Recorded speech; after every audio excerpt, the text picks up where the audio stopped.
Narayana. Hari Om and greetings from Niagara Falls.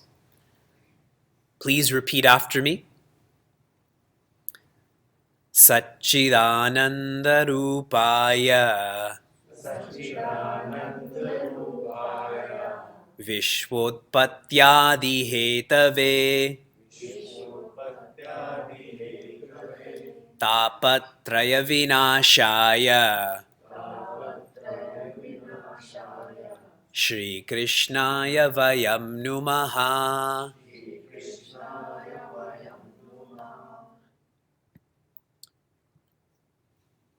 When direction and dedication come together, that is called devotion.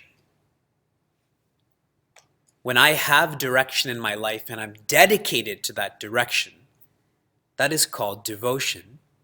In Sanskrit, we call this bhakti. Bhakti is compared to Agni when it comes to food.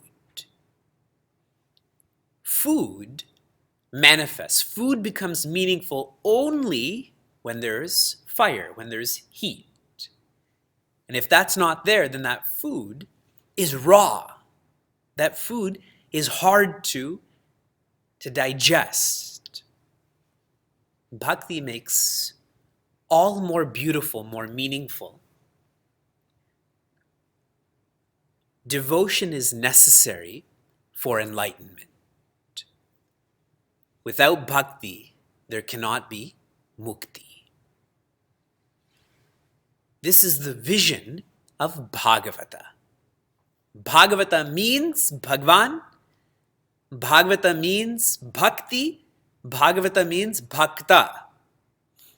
When the bhakta follows bhakti, he is led to Bhagwan. And using English words, Bhagwan is love, bhakti is love, the bhakta is love. So love follows love to love. Thinking about how we've begun, Bhagavata is known as a Purana, that which is original and applicable. Purana is also the actual name of Bhagwan. In Vishnu Sahasranama, one of Bhagwan's names is Purana. Purana is another word for Atma also. Our Atma is original and applicable. I can feel the presence of my spirit. Purana. This shows the timeless nature of our Puranas. Who knows when they began? It's not important. We know they will never end. To break free from this idea of time. And our Puranas are an expression of Upanishad, Gita, our Itihasas and Puranas. They make the Veda, which sometimes is cryptic, sometimes, they decrypt those teachings and present this as history, like Ramayana. Present this as Katha, like we're going to experience. Shared more technically, Sanskrit grammar rules are different when it comes to the Veda. There's Vedic Sanskrit grammar rules. And not everyone has access to that. Not everyone can appreciate that. So texts like Ramayana and Bhagavatam, they simplify. We can use our common Sanskrit grammar rules, that which is universal. How many Puranas are there? 18 is the popular notion. Some say there's many more, but 18 have become known, just like there are many Upanishads, but 108 have become more known. Of those 108, 10 have become more known, like that. To be able to study Bhagavatam, you have to study the first 17 Puranas. So, for our entire life, we'll study those 17 Puranas, and right before we die, we'll read Bhagavatam. But actually, to be able to study these 18 Puranas, there's also 18 Upa Puranas. These Upa Puranas help us, ready us for the Puranas for Bhagavatam. Right now we're experiencing the Mahatmya of Bhagavatam. The glory, the praise, the love of Bhagavatam as described in the Padma Purana. This has come after the Bhagavatam, showing how important this study is. I continue. The prayer we just chanted, this is the first prayer of the Mahatmya, and it is to Bhagavan Krishna. Bhagavan Krishna is engaged in Utpatti, which means he's the creator. And we know that the creator is not just the creator, but also the controller. The word Ishvara doesn't just mean creator, Ishvara also means controller. At the end of the Mahabharata, which commences Kali Yuga, Bhagavan Krishna says that I am going to manifest as Bhagavatam. He's engaged in Utpatti. He's the controller. He controls himself when he says that he is going to become Bhagavatam, that he is Bhagavatam. This is a fact. This is the truth. The second shloka in the Mahatmya is dedicated to Shukadeva. Shukadeva, who is the son of Rishi Vyasa. So I'll tell you some very fascinating aspects of Shukadeva. When he was born, how old was he?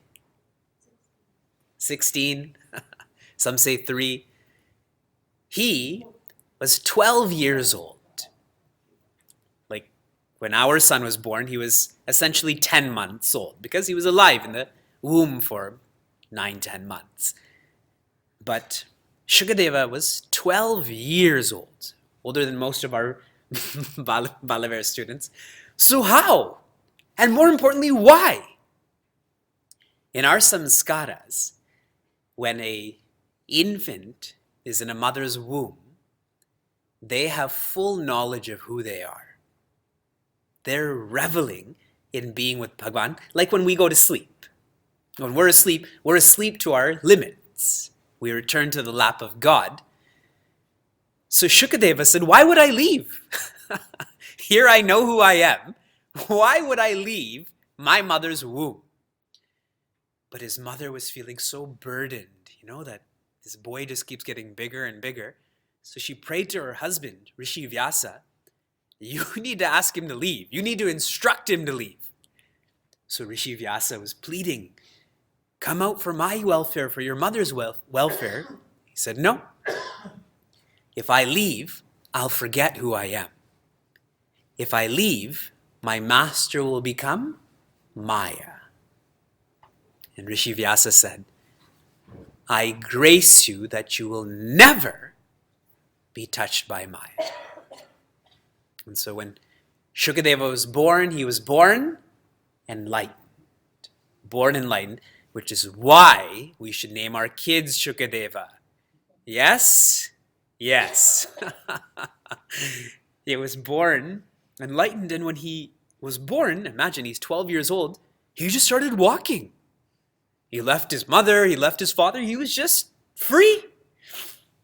And his mother said to Rishi Vyasa, hey, go get him. We want to enjoy his company. So Rishi Vyasa was saying, I'm your father, come back, your mother misses you. But he was just free. So then Rishi Vyasa, a rishi, he sent some of his disciples to go and chant shlokas and mantras on Bhagavan Krishna. And as soon as Shukadeva heard those mantras, he stopped. He was so captivated by the beauty, the meaning of Bhagavan, that he turned around and went to these people chanting and said, where did you learn this? And they said, we know lots and lots and lots more about Bhagavan Krishna. Our guru taught us this. Who is your guru? Your father. So that was able to bring Shukadeva back to Rishi Vyasa. And Rishi Vyasa was so happy that he found the perfect student for Bhagavata. It was Rishi Vyasa who taught Sri Shukadeva Bhagavatam. So the second shloka of the Mahatmya is in praise of Shukadeva. We continue. Where is Bhagavatam being shared? Where? Naimi Sharanya. Naimi Sharanya is Nimisha Aranya. So I'll tell you some details about that. Aranya means jungle or forest. Naimi Sharanya is near Kanpur, near Lucknow, in very present geography. But a deeper meaning of this is, what does Nimisha mean? It means to blink. Nimisha also means moment. You blink, you unblink, it happens in a moment. Naimi Sharanya is where once Bhagavan had destroyed thousands of Rakshasas in a blink, in a moment. Like we studied how Bhagavan Rama was able to destroy those, 14,000 Rakshasas by himself.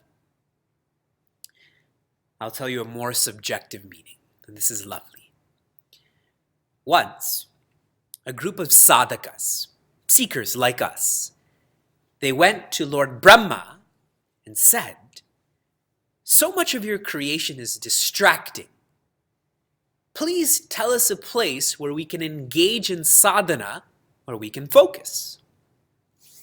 So Lord Brahma manifests a chakra and says, I'm going to let this go, and wherever this chakra stops, that's where you should do your sadhana. So he let this chakra go, and that chakra stopped in Naimi Sharanya. So the meaning behind this is Nemihi Shiryate Yatha. Yatra, not Yatha, that will come later. In other words, where the devilishness in us, the vices in us are destroyed, where the wanderings and distraction of the mind stops. That's Naimi Sharanya. So do you have to go to Kanpur to experience Bhagavatam?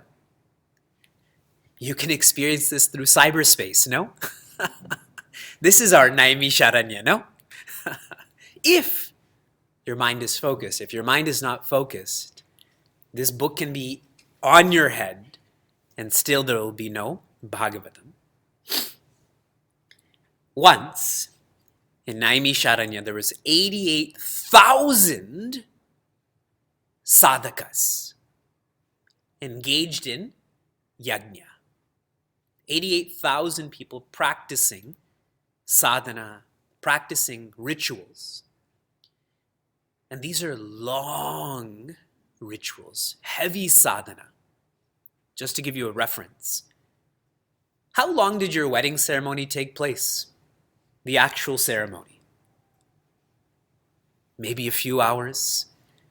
Now we pay more to have it shorter, no? 1 hour, 45 minutes. Now they have drive-through, right? Drive-through weddings. You can get married in the car. A Vedic Vivaha is 3 days of rituals. Now, our days don't begin at 10 p.m. or 6 p.m. They begin at 3 a.m., correct? 3 days of rituals. It is hard to stay focused for these long rituals. Even sadhana. How long can you read? How long can you contemplate? So in between, what would they have? Katha. They would have the narrations of Bhagavan Rama, of Bhagavan Krishna. Like Indian movies, no? Indian movies are so long, so what do they have in between? Intervals. So you can eat something, so you can use the restroom. Now the word katha, I want you to note this. The word katha, the origin of this is katyate prakashyate yatha. Katyate prakashyate yatha. A katha is not a story. A katha is that which creates prakash in you.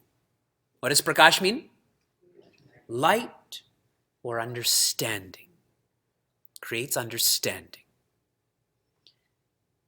For some of us, stories are mythology. It doesn't create any understanding. For some of us, these stories, we have a lot of faith, so it's theology. It has a lot of meaning to us.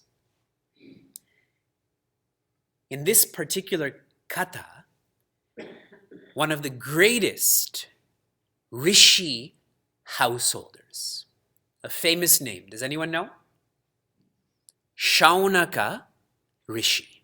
Another lovely name is Shaunaka. I've been kind of massaging this idea to Sheila. So far, she hasn't been very warm to this idea, but I'm going to keep massaging this idea of Shaunaka. Shaunaka is a householder, but he's a rishi. And he asks Sutji, he asks the one who is engaged in this katha, asks him, how can we, all 88,000 of us, all of the beings in this world, in this multiverse, how can we bring more vidya, vairagya, and bhakti in our lives? How can we bring more vidya, vairagya, and bhakti in our lives? Because right now, all I feel inside of me, all I see in Kali Yuga is kalaha. Kalaha means conflict. Kalaha means selfishness. We studied this elaborately at the end of Ramayana, no? I'll give you some descriptions from Bhagavatam of this period of selfishness. Shalako buddhi dayaka. In other periods of time, dayaka, the giver of buddhi, the giver of advice, was a santa. Someone who knew. But in Kali Yuga, who gives advice? What does shalaka mean? Sounds like sala, no? Sala means brother-in-law. Whenever you need advice in your life, you go to your brother-in-law. You don't go to the Guru Shishya Parampara, you go to your brother-in-law. He is the Guru in Kali Yuga. Another description is Kutastha Bhashana. Kuta Bhashana, which means one says something but does something else. There's a breakage, there's a hypocrisy there in this period of selfishness. And one more description is that katha is only given for artha. At Vedanta, our scriptures are only shared for artha, for reciprocity. These are all signs of this selfishness. And Rishi Shaunaka, who's so great, he himself is asking for himself that I feel this selfishness. I see this. Tell me, how can we have more vidya, more vairagya, more bhakti? Then, Suta ji, he shares that this question has been asked before by, who asked this question before? Rishi Narada. Rishi Narada. Rishi Narada is a wanderer, a meaningful wanderer. We always see him in TV serials, right? Narayana, Narayana, and there's always globes spinning around that he's moving around. He once arrived in Vrindavan. And who did he see at Vrindavan? He saw this young Devi with two old Devas. And she asked this Devi, who are these Devas? And she said, these are my sons. I had shared all of this with you before. And this Devi was being attended to by hundreds and thousands of other Devis. So Rishi Narada wanted to know more about who are these beings? Who are you? So she says, I am Bhakti Devi. These are my sons, Vidya and Vairagya. And all of the other beings tending to me are the nadis, like Saraswati, Yamuna, Ganga. All of these nadis or rivers should be catalysts for bhakti, no? They shouldn't be just for selling stuff or taking photographs. So this is who I am. And she also shares, I was born in Tamil Nadu. All of the Tamilians, you're happy that Bhakti Devi was born in Tamil Nadu. And then she grew up in Karnataka. All of the Kannada people, now you're happy too. And then she went to Maharashtra and she got old. All of the people from Maharashtra, you're offended now. And she started to go into decay in Gujarat. Whoa. This is becoming really political. So in Gujarat I started to decay. And then I escaped from Gujarat and ended up in Vrindavan, where I became young again. So the message behind all of this is that as bhakti traveled, as time continued, people were lost in the rituals but found no meaning. That getting old, that decay. And what's lovely about this, when you go to Gujarat today, when you think of a Gujarati, what do you think of? Positively. You think of bhakti, no? So much of devotion to kirtana, to Bhagavata even. See, the people took this message right, that if we're weak in bhakti, we should give more emphasis to become strong in bhakti, no? And that's what's happening. And in Vrindavan, so many people are engaged in bhakti, but they don't have the vidya of what they're doing. So there's no vairagya either. So she shares all of this. And Rishi Narada, he's a game changer, isn't he? He changes people's directions. He tells Bhakti Devi, don't worry about your two sons. I will make them young again. So what he does is he goes close to them and he starts chanting in their ear the Upanishads. He starts chanting the Upanishads in their ears. No movement. So those mantras had no effect. We're kind of like them too, no? So then he says, okay, too complex. He starts chanting the shlokas of Bhagavad Gita. And they kind of stir, but then go back into their coma. And this was shocking to Rishi Narada, the one who has saved millions. Like we'll hear about Sri Dhruva soon. He can't bring these two old men back to their nature.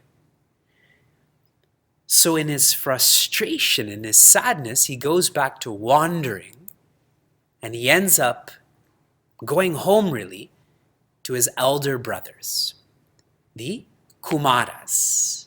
The Kumaras. They're popularly known as the Sanat Kumaras, but Sanat Kumara is really just the name of the last brother. So they're known as the Kumaras. And they asked their brother, why do you look so sad? Why are you suffering from anxiety and stress? And he narrates that I am experiencing so much of Kali, some of the descriptions I shared, and I can't help bring Vidya and Vairagya. What do I do? So the Kumaras gave him the cure. The cure to bring back Vidya and Vairagya. The cure to bring back that spirit of selflessness is Bhagavata. And particularly a Bhagavata Sapta Aha or Saptaha. The Bhagavata Saptaha is what these four brothers share with Rishi Narada. How many of you have experienced a Bhagavata Saptaha before? Actually, very few people. Imagine hearing Bhagavatam from the four Sanat Kumaras. That would be amazing. So this is shared with Rishi Narada, and then more happens, which we'll take up next week. But I want to tell you some details about this Bhagavata Saptaha, this tradition of experiencing Bhagavatam, which is 18,000 shlokas in a period of 7 days. Bhagavad Gita teaches the art of living. The Bhagavad Gita teaches the art of living. Bhagavatam teaches the art of dying. The art of dying. It's a lovely complement to each other. The art of dying. Saptaha means 7 days. Every one of us is going to die within 7 days, no? I'm not saying 7 days from today, but on a day of these 7 days, we're going to die, no? Accurate, right? So we have to learn the art of dying, because on one of these days, we are going to die. Rishi Vyasa, I had shared with all of you that this is his last work. Last work. Until Bhagavatam, his focus has been Dharma. Let's rewind some more. Tulsidas Ji is an incarnation of whom? Valmiki Ji. What was Valmiki Ji's focus when he wrote Ramayana? Dharma. When he incarnated as Tulsidas Ji, what was his focus? Bhakti. Here too, Rishi Vyasa did not feel complete with a focus on Dharma, so he now is sharing a focus on Bhakti. This Bhakti goes through your ears, like right now, correct? Even as I'm speaking, it's going through my ears too. And from your ears, it goes into the mind. It cleans up the mind. Though this is a sign for not having a clean mind. It purifies the mind and then finally gets established in your heart. The Bhagavata Saptaha, and we're more fortunate. we're going to take this up over 100 weeks, not just 7 days. From our ears to our minds to our hearts, Srimad Bhagavatam is a form of love that makes us self-forgetting. Please remember that. A self-forgetting love is a love that helps us to transcend body, breath, mind, intellect, ego. Like all of those gopis, when they would hear Bhagavan Krishna's flute, they would forget that they are gopis. Later on, I'll tell you some very detailed narrations of how transcendental they were when it came to body consciousness, like Shukadeva. This Srimad Bhagavatam is so beautiful, so meaningful that you forget yourself. And a very tactile expression of that is Raja Parikshita. He is to be bitten by the most poisonous entity that is in this multiverse. What is that entity's name? Takshaka. Takshaka. And he did get bit. But when I say he, his body got bit. Where was Raja Parikshita? In Samadhi. Sam Adhi, which means well and fully placed. That jiva, that is Raja Parikshita, that jiva was well and fully placed in Atma. He didn't know that the snake came and bit his body. He didn't know that he had died. Such was his self-forgetfulness. When Shukadeva was about to teach Raja Parikshita, you know who came to Shukadeva for to make an exchange? The Devas. Agni Devata, Vayu Devata. They all came with that pot of Amrita. And they came to Shukadeva and said, this Raja Parikshita is going to suffer from Mrita. He is going to die. We have Amrita. Why don't we exchange? We'll give you this Amrita, you give us Bhagavatam. You teach us Bhagavatam. And Sri Shukadeva, I can keep on putting Sri Brahman, for simplicity I'll say Shukadeva. He starts laughing. And starts laughing because he says, this Amrita of yours, has it made you fearless? Has it made you joyous? You're still cowards. You're still suffering from stress and anxiety. What is this Amrita? Whereas what I have and I'm going to share makes one fearless, makes one joyous. No deal. You all go back to Swarga. We will stay here in Naimi Sharanya. And I'll read one shloka for you, just to describe what we're experiencing, or I hope we will be more aware of what we're experiencing. This is the 12th shloka of the first chapter of the Mahatmya. Janmantare bhavet punyam tada bhagavatam labhet. Janmantare bhavet punyam.